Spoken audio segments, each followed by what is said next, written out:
connection between mental health and like our compulsive behaviors or substance dependency, abuse, and all this, and where we put that. Have you noticed, like, kind of how we're noticing that honestly nothing about the human psyche is black and white, right? It's a spectrum. And when we talk about genders, we're now realizing gender is a spectrum. You don't just have man and woman, male and female. They're just these roles that we archaically put on people. Have you noticed, like, with a lot of people's recovery or sobriety, that there really is that spectrum that exists, that and then you find yourself on there, and how much of it's mental health, and then the environment you're in and stuff like that? Absolutely. Yeah. And it's, well, I'll talk about just kind of the substance abuse piece for a quick second, but yeah, I mean, I think you're exactly right. I think everything's on a spectrum. And I think that one of the ways that people stay unhealthy is they find other people on the spectrum who are farther down the line, and they say, well, that's what that looks like. Here's what an alcoholic looks like. It looks like that person.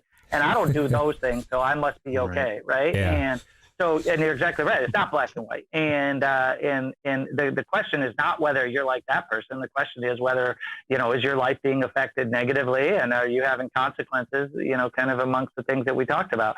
When I'm working with somebody in substance abuse, I spend very little time on the frequency and amount they are using. I spend much more time on the effect that it's having on their life. I had a friend of mine, not a client that I worked with, but a friend of mine, drank twice in a year, and cheated on his wife and lost his marriage, got in a car accident, and got in legal trouble, and called his boss and FU'd him all over the place and lost his job. So 2 times drinking, lost his wife, got in legal trouble, lost his job.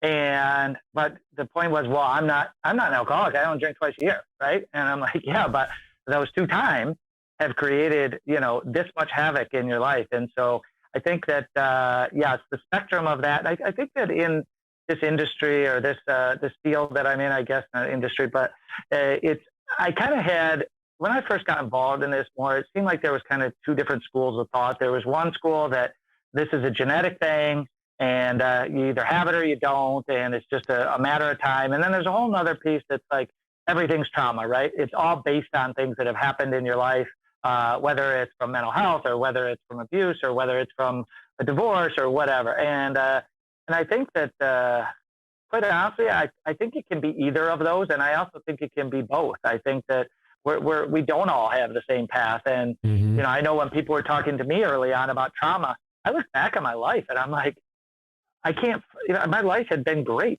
right? Yeah. Like I didn't have something I could point to say, this is why I ended up where that I did. And so I think that, those lines are blurred for sure.